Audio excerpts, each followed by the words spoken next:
Hello, everyone. Welcome to Vintage Chicagoland Stories, the podcast. I'm your host, Pete Costanis, and this is episode 61, season 3.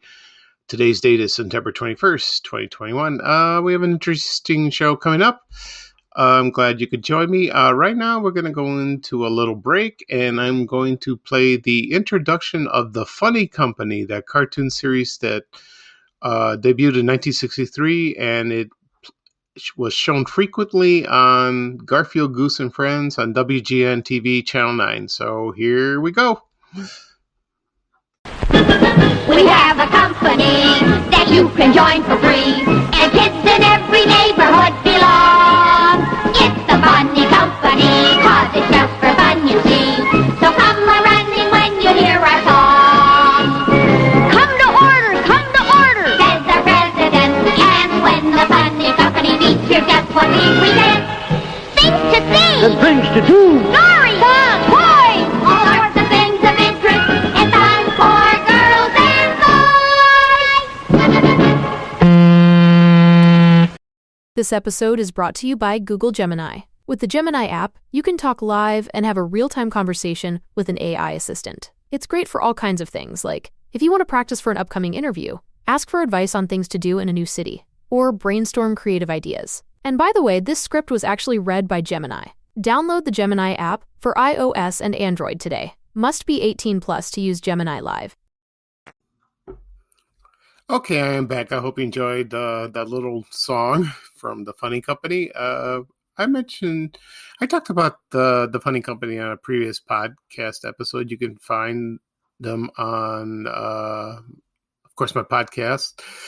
If you subscribe to Apple Podcasts, Google Podcasts, Spotify, and also you can find them on my YouTube channel, which is under Vintage Chicagoland Stories. I upload them every time I record a podcast. So if you can find it, it'd be easy. Like I said, it'd be easy to find. If not, you can send me a message and ask any questions. I'll be happy to help you. Okay.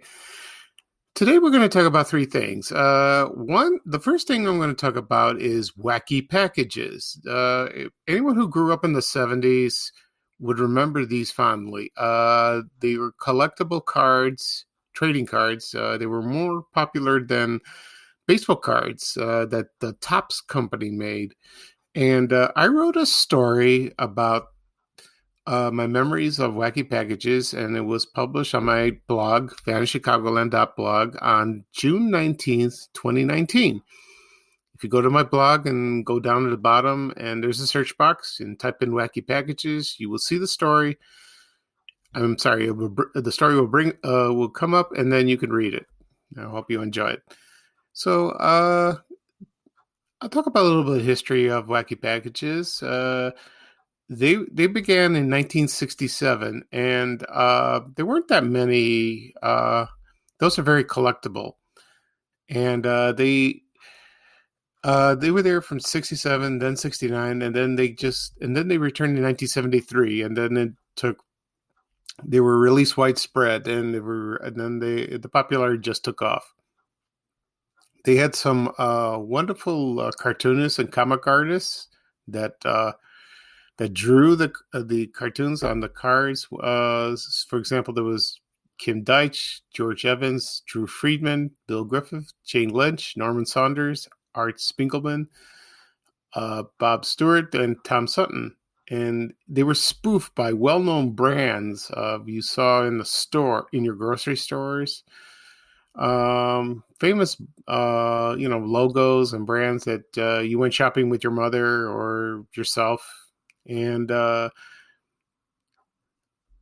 funny things about two of the cards were pulled from the production after when they were released in 67. One was Cracked Animals. I think it was the Animal Crackers, and Rat's Crackers, which was Ritz Crackers. And then they had Moron Salt, which was Morton Salt, and it was replaced by the Jolly Mean Giant, not the Jolly Green Giant.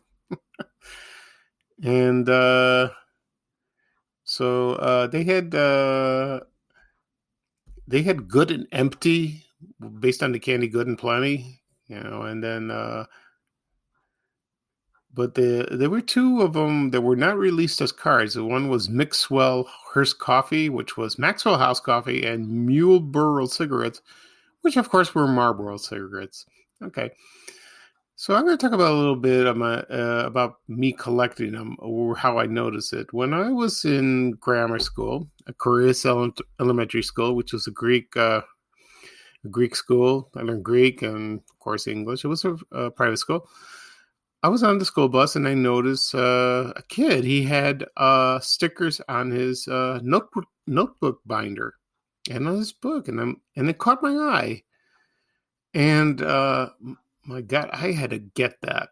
When I see something colorful or very intrigued by seeing this, I have to have it. So luckily, I asked the kid, "Where did you get them?" And they said, "I got them at the drugstore, and they're out." So you go to the counter, and they had them on display. And I said, "Okay." So the first time I saw them was I lived at Roseland at the time in the early 70s, and we lived on Michigan Avenue. And there was a Kresge's 5 a dime store right next to Gately's People Store. And I did see them. And I asked my mother, "Can I buy them?" And reluctantly, she did. She thought it was the ugliest thing she ever saw. Anything that's unusual to her, it's ugly. And okay, so she bought a couple packs, and I opened them up, and they were so cool, And they came with a piece of bubble gum, which I love bubble gum. And the ones I remember were, on the top of my head, was Quaker Oats from Quaker Oats. There was Kodak, which was Kodak. So I'll read a few things. I have a checklist that's on the story on my blog, and there was, I'll read some that you might remember. There was J-Lo Desert, which was Jello Dessert. Gadzuka Gum, which is Bazooka. 6-Up, which was 7-Up. Wheaties breakfast cereal, which is Wheaties. Crust toothpaste, which was Crust. Gravy Train, which was Gravy Train, the dog food. Mrs. Clean, which was Mr. Clean. Minute Lice, which was Minute Rice. So terrible. Skimpy Peanut Butter, Skippy, of course. Horrid Deodorant, which was Arid Deodorant. I don't know, I haven't seen Arid in a while. I don't know if it's still around. I have to go to visit a drugstore. There was Lip Torn Soup, which was Lipton. Fink Beverage was a drink called Wink that came out in the late 60s and early 70s. It was Wink, so they call it Fink. And Cover Ghoul, which was Cover Girl. Vice Joy cigarettes was from the cigarettes, Viceroy. Hostage Cakes, which was Hostess Cakes. And Cook Aid, which was from Kool-Aid. And Tide Detergent, which sounds the same. It's like a homonym, but it's spelled Tied, not Tide. And there was Mutt's Juice, which was Mott's apple juice, and Band-Aid strips, which was Band-Aid. Okay. So anyway, I started collecting them, during when I was growing up from the 70s, and I stopped about 1977. And I had about, there was about, I think, 16 series of them, I believe. And I had about married up to the 8th, and then I stopped because I guess I went to Bogan High School in 1977. I lost interest, and I stopped collecting them. But as the cards went, I think I threw them out. I probably did, or my mother did. I don't remember. And they become very collectible. And then in 1985, they released a limited series, and also in 1991, and I didn't notice those, didn't pay attention. And then they returned in 2004 with a new set of cards. They're still releasing, but they're not as memorable as the first series. It's not as, like I said before, not as memorable. One day I was in San Diego attending the Comic Con convention, which they have every year. I was browsing and walking around, and I noticed there was a guy. He written a book about the Wacky Packages. When I saw that book, I immediately bought it. I couldn't help it, and it listed all the stickers, even from the ones that were not released, from 1967, 1969, and it's a beautiful book. And they showed the posters. Also, when you collect the cards, they had a jigsaw puzzle in the back. So when you collect them, you put them together, and they come out as one of the Wacky Packages sticker. And before I mentioned this, because when the new series were released, they didn't include the bubble gum in. I don't know why. I guess I know it because it's bad for your teeth. And so I bought the book at Comic-Con, and I still have it. I still read it once in a while, and it's wonderful. So they've been from the original series from 1973 to 77. They've been reissued over the years, and but if you have the original ones, they're collectibles item. They're collectible items. Excuse me. So you would enjoy that, and so they released some posters. I never bought one, but they're very cool. It's fun. So they're releasing types of series, various series of those, like for Halloween, old school comics. There was a comic book series. They released that. I haven't seen it. I gotta check it out. And so they released all kinds of merchandise: T-shirts, art books, calendars, anything you want. It's great. It's so funny to look at that, and I'm sure a lot of people remember it. Okay. Next thing I want to talk about is, this month in September, I'm celebrating Bozo Circus Month. The one last thing I haven't done is write a story on my blog about my memories of Bozo Circus. I will do that this week. Gather my thoughts and write it on my computer and have it published on my blogs and share it on my social media accounts. So that would be coming up probably the end of the week or this weekend. Time permitted, of course. Anyway, for Bozo Circus Month, I'm going to talk about Don Sandberg, who was well known as Sandy the Clown or Sandy the Tramp. And he started when Bozo Circus debuted on September 11th, 1961. The guy who played Bozo was Bob Bell. He knew Bob Bell before he became Bozo because they worked together in Cincinnati and at a radio station or TV station. And he was a writer of the show as well.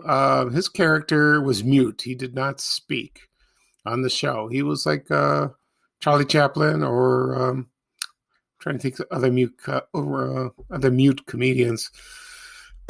Excuse me. And then he wrote material for a show called Breakfast with Bugs Bunny, but Ray Rayner did not host it. It was Dick Coughlin, and then Ray Rayner took over the host later on.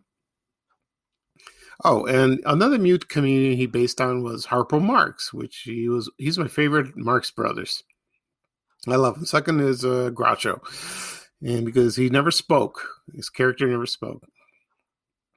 Eventually, Don Sandberg became the producer, and he was somewhat responsible for the creation of the grand prize game. I don't know where he got the idea. Probably somewhere at a birthday party or some other show, and they tried it. I don't know if the grand prize game was in the first show. I mentioned on a previous podcast that Bozo the Clown was not featured because of some management decision. It's kind of bizarre. I discussed that in a previous podcast.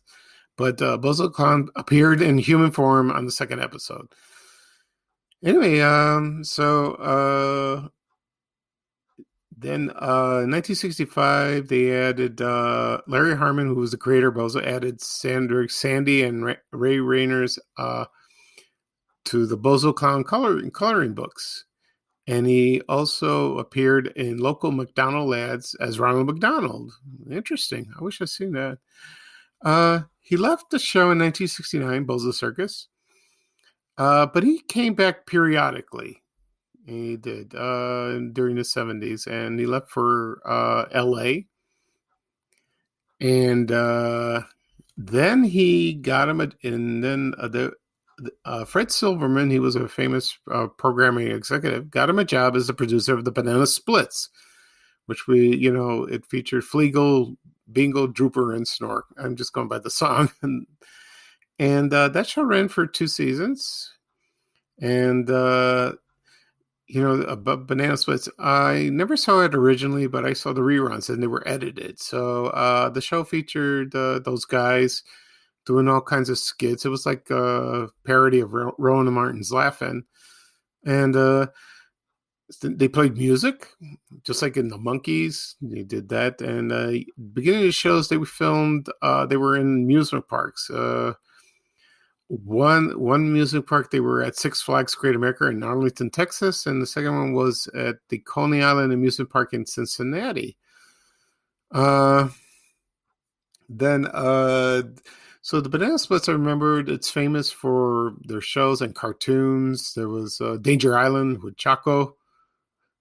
Oh, that's hilarious. That featured Jan Michael Vincent in his earlier roles. And like, for example, the cartoons, there was the Arabian Nights, the Three Musketeers, and they showed some Hanna-Barbera cartoons.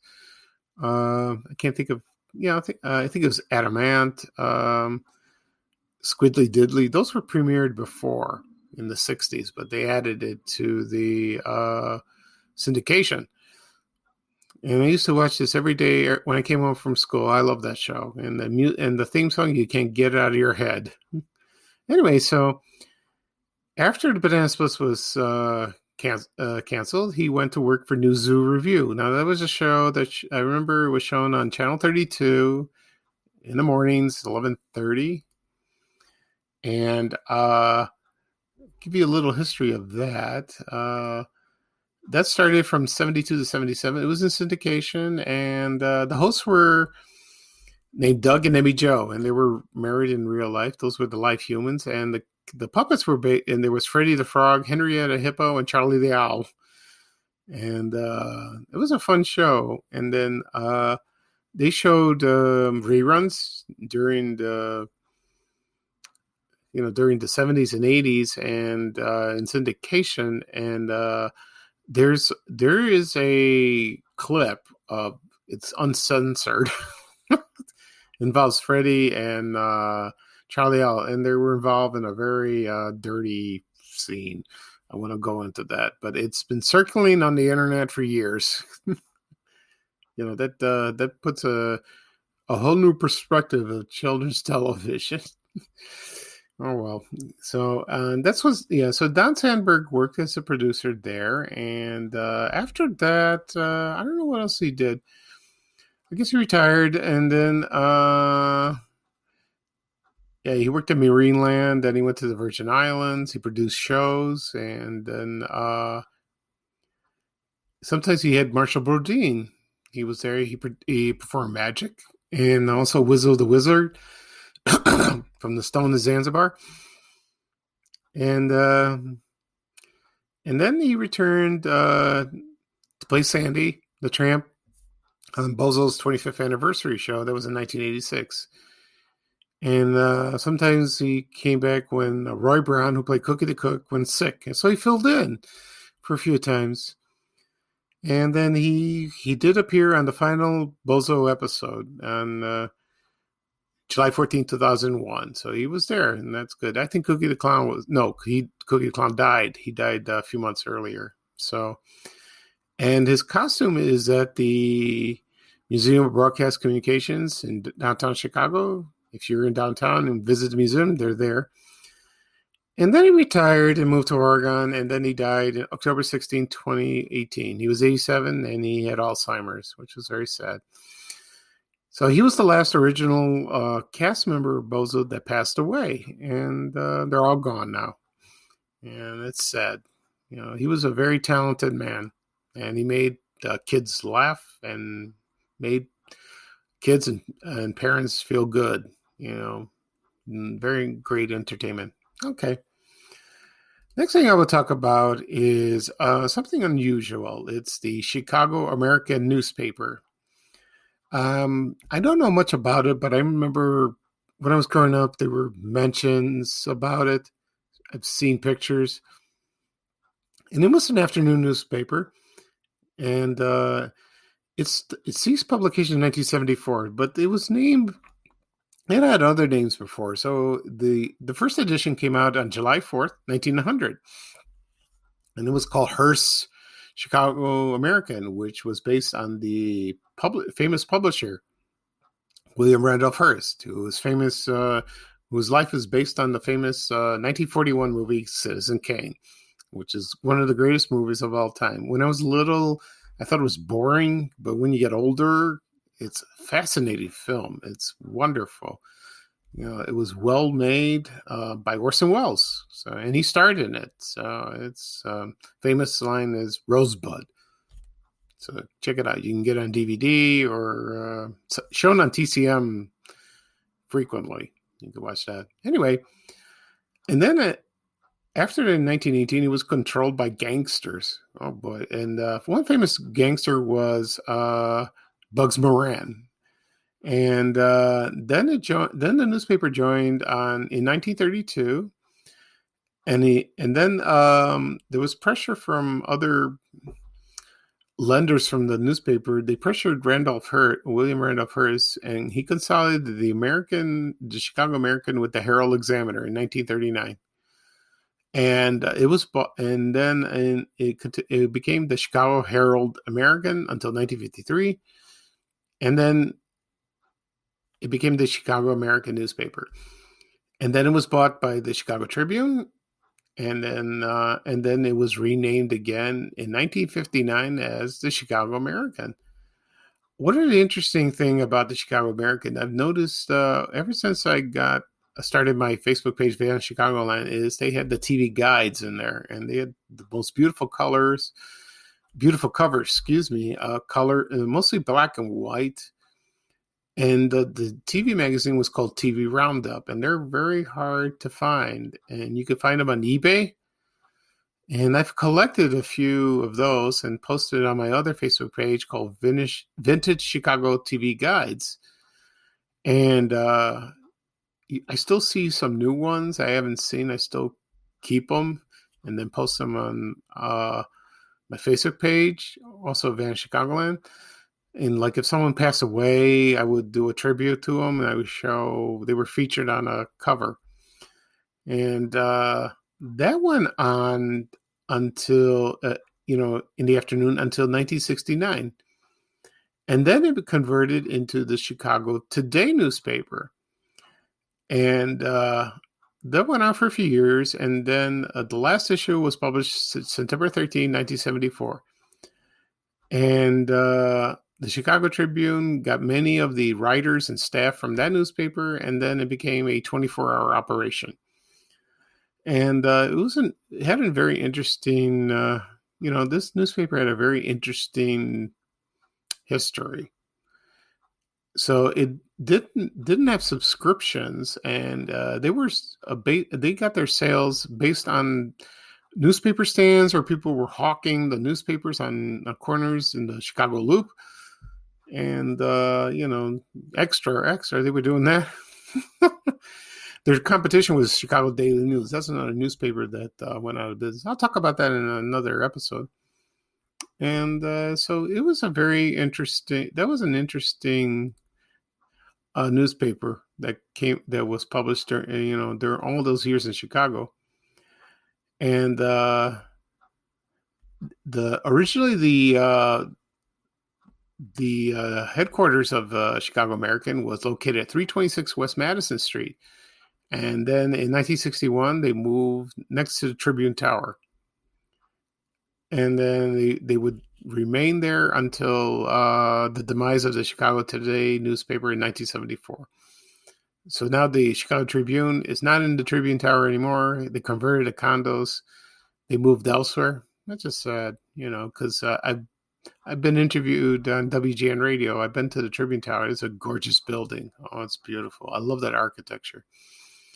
Okay. So that'll be all for today. I'm glad you can join me. It's a very interesting show. I will do another podcast episode this weekend, maybe Saturday, Sunday. I don't know for which day. It depends on my schedule.